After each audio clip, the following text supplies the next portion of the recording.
Hello! I'm about to head to my singing concert. Not to watch it, but to be in it. But right before I do that, I just want to walk you around to show you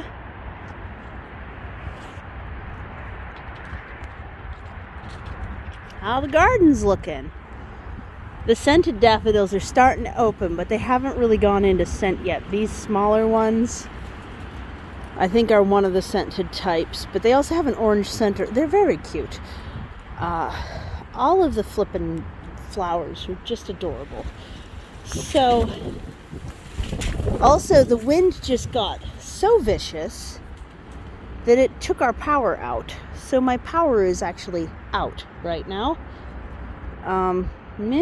So it goes, I guess. Maybe, hopefully, potentially it might be back on by the time I'm back. It's a week later and I still have this wire fencing in front of my shed, which means I also still have all my camping stuff in my car. It's not ideal. It is not ideal. So, yeah, it's going okay. Those, and here. Yeah, this is the time of year where just how many too many daffodils I have is very much starting to be on display.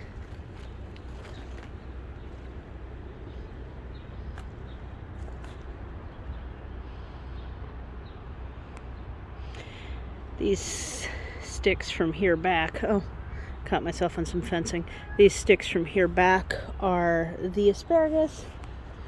I came out today in the afternoon and it was like 80 degrees. It's a little bit colder because we got this massive gust of wind come through in the meantime.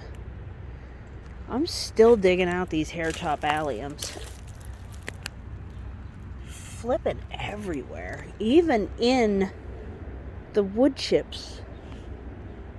I just, pulling them forever and a day, I swear. I put little sticks. You can see at least one of them there. And then here and then here. In the purple leaf plum that's self-seeded on my property. To kind of keep the branches a little bit more spread. Those are sections of stalks from the milkweed that are just kind of around, and I broke pieces so they had little notches in them and just stuck them in to hold the branches a little bit separate. Nice and lightweight. Had to keep them pretty short though, because otherwise you can rip the part of the tree. That is a lot of white daffodils. There's always a ton of those. They divide like crazy. Same with the like kind of plain yellow ones. They're very very aggressive as far as how much they're going to make up of the percentage, but also those are the types that bloom this time of year, so there's that as well. I need to get a bunch of these dug out along this path here because the path just is shrinking and shrinking with all these clumps of daffodils coming up.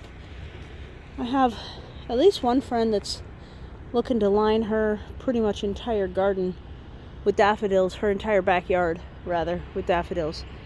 So I'm hoping that that'll give me enough space to walk. But I don't know. I don't think I can put quite all of them on her. Who knows how interested she is. I'm not going to give people more than what they want. So, yeah. It's like explosive springtime.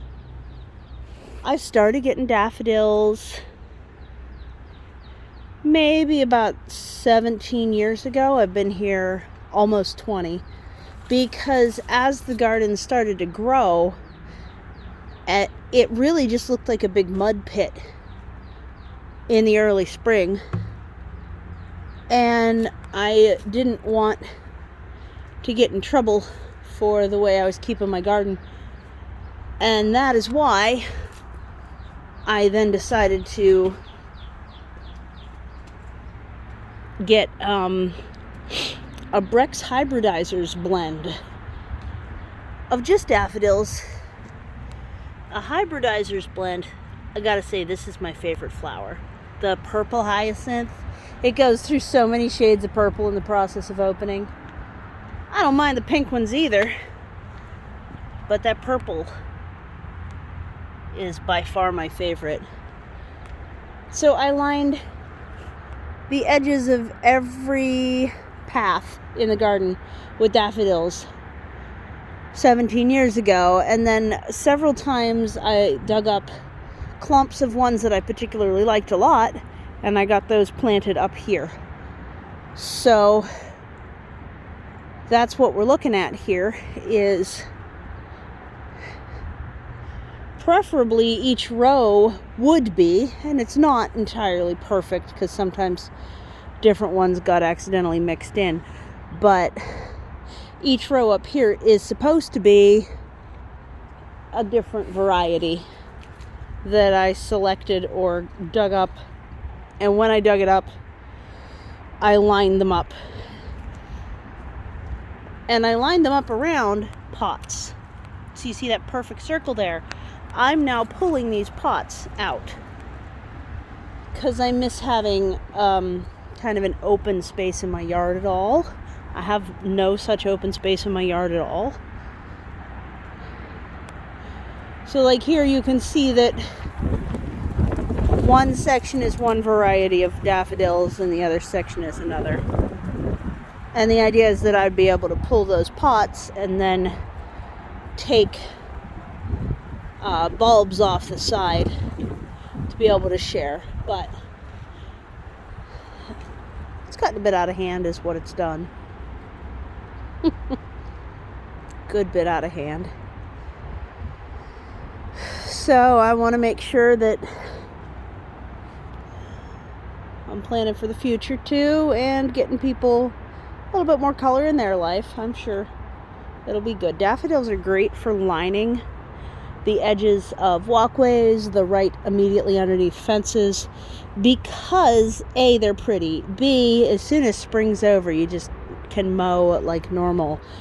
And at the last, if you are a mowing type, and the last bit is that they have toxic properties, which means digging creatures like moles aren't going to be getting up in your garden as easily when it's lined densely with daffodils.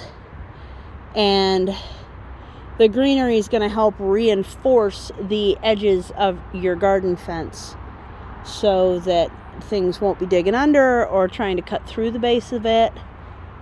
So in general, it's really good. I'm doubting myself now as to whether these are actually scented ones or if it was just that I really liked the orange center on them, which I don't. Yeah, there. Now you can really see the color difference.